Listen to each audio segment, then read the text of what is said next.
Quruq yuz uchun bazaviy minimum Uxud. Birinchi o'rinda Roundlab'ni Dokdo gidrofilniy maslasi. Bu gidrofilniy masla yuzinglarni chuqur tozalaydi.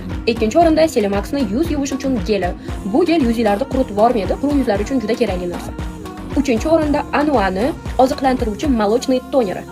Bu toner gurunchli yuzinglarni yaltiratib qo'yadi. To'rtinchi o'rinda Skin 1004 bu sivritkasi. Buning ichida yuzinglarni oziqlantirib, o'ziga keltiruvchi probiotiklar bor. Beshinchi o'rinda Dr. Alteano Plus 47 kremi.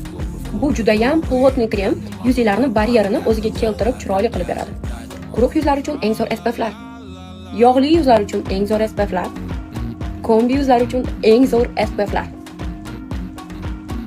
Bu quruq, yog'li va kombi yuzlar uchun bazaviy minimum Uxud edi.